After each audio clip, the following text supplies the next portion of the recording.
Kisah seseorang tersesat di hutan dan bertemu seorang gadis siluman ular. Di sebuah hutan yang lebat dan misterius, hiduplah seorang pria muda bernama Arya. Ia adalah seorang petualang yang suka menjelajahi hutan dan mencari pengalaman baru. Suatu hari, Arya memutuskan untuk pergi ke hutan yang belum pernah ia kunjungi sebelumnya.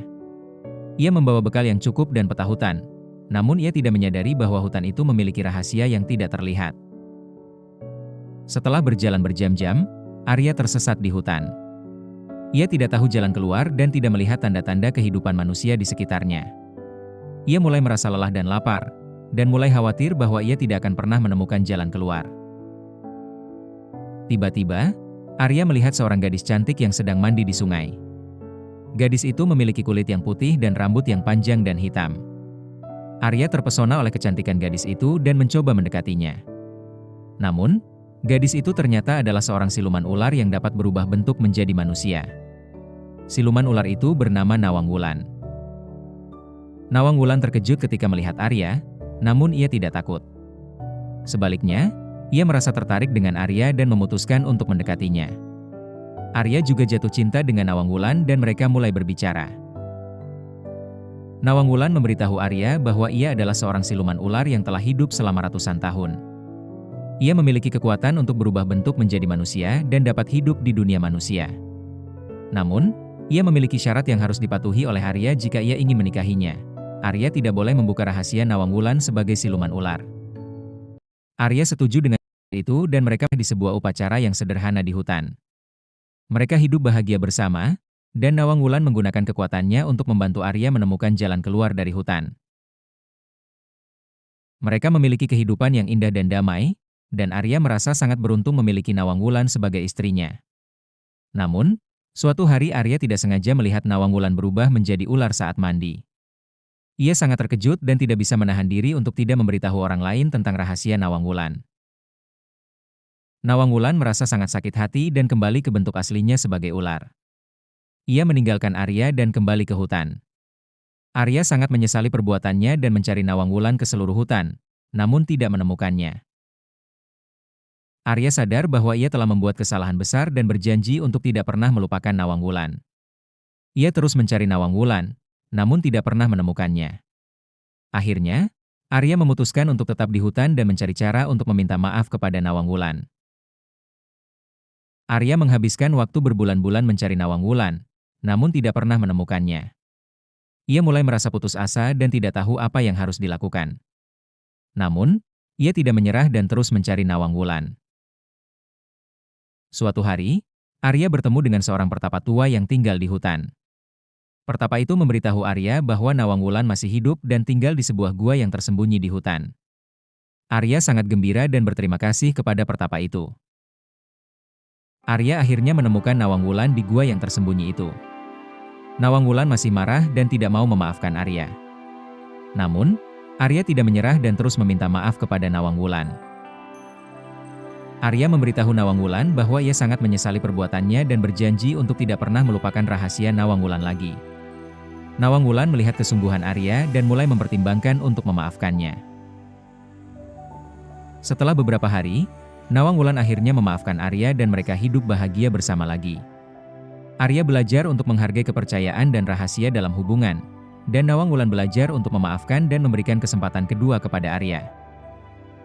Mereka hidup bahagia selama beberapa tahun, dan Arya menjadi lebih bijak dan memahami tentang kehidupan.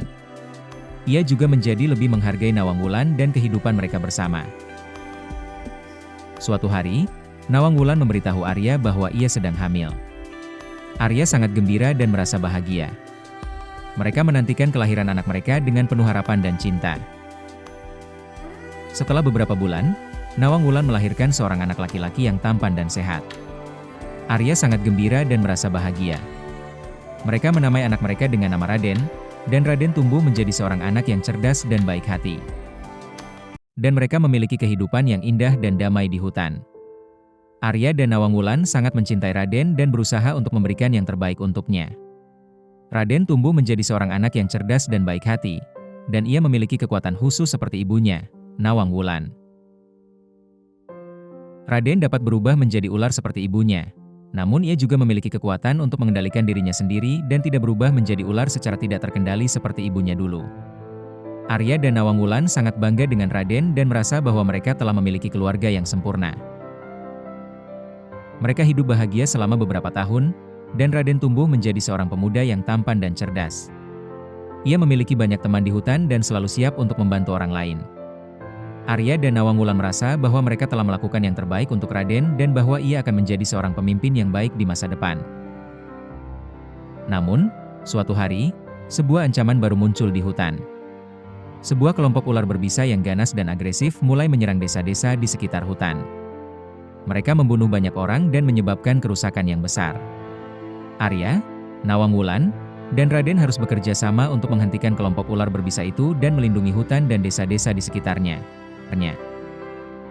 Mereka menggunakan kekuatan dan kecerdasan mereka untuk mengalahkan kelompok ular berbisa itu dan menyelamatkan hutan dan desa-desa di sekitarnya. Arya menggunakan kekuatannya sebagai seorang petualang untuk melawan ular-ular berbisa, sementara Nawang Wulan menggunakan kekuatannya sebagai siluman ular untuk mengendalikan ular-ular lain dan membantu Arya. Raden juga menggunakan kekuatannya untuk membantu orang tuanya dan mengalahkan kelompok ular berbisa itu. Setelah pertempuran panjang dan sengit, mereka akhirnya berhasil mengalahkan kelompok ular berbisa itu dan menyelamatkan hutan dan desa-desa di sekitarnya. Arya, Nawang Wulan, dan Raden menjadi pahlawan di hutan dan desa-desa di sekitarnya, dan mereka hidup bahagia selama beberapa tahun setelah itu. Arya, Nawang Wulan, dan Raden menjadi contoh bagi masyarakat hutan dan desa-desa di sekitarnya tentang pentingnya keluarga, cinta, dan kekuatan untuk melindungi orang yang kita cintai. Raden tumbuh menjadi seorang pemuda yang tampan dan cerdas, dan ia memiliki banyak teman di hutan dan desa-desa di sekitarnya. Ia menjadi seorang pemimpin yang baik dan dihormati oleh masyarakat, dan ia selalu siap untuk membantu orang lain. Suatu hari, Raden memutuskan untuk pergi ke desa lain untuk membantu masyarakat yang sedang mengalami kesulitan. Ia menggunakan kekuatannya sebagai siluman ular untuk membantu masyarakat dan mengalahkan ancaman yang datang kepada mereka. Raden berhasil mengalahkan ancaman itu dan membantu masyarakat desa lain. Ia menjadi pahlawan di desa itu dan dihormati oleh masyarakat. Arya dan Nawang Wulan sangat bangga dengan Raden dan merasa bahwa mereka telah melakukan yang terbaik untuknya. Setelah beberapa tahun, Raden memutuskan untuk menikah dengan seorang gadis cantik yang bernama Dewi. Dewi adalah seorang gadis yang baik hati dan cerdas, dan ia memiliki kekuatan khusus sebagai seorang penyembuh. Raden dan Dewi hidup bahagia bersama dan memiliki beberapa anak yang tampan dan cerdas. Arya, Nawang Wulan, Raden, Dewi, dan anak-anak mereka hidup bahagia bersama di hutan dan desa-desa di sekitarnya. Mereka memiliki kehidupan yang indah dan damai, dan mereka selalu siap untuk membantu orang lain. Kisah ini mengajarkan kita tentang pentingnya keluarga, cinta, dan kekuatan untuk melindungi orang yang kita cintai. Arya, Nawang Wulan, Raden, Dewi, dan anak-anak mereka menunjukkan bahwa dengan kekuatan dan kecerdasan, kita dapat mengatasi tantangan dan ancaman apapun yang datang kepada kita. Dan demikianlah, kisah Arya, Nawang Wulan, Raden, Dewi, dan anak-anak mereka menjadi contoh bagi masyarakat hutan dan desa-desa di sekitarnya tentang pentingnya keluarga, cinta, dan kekuatan untuk melindungi orang yang kita cintai.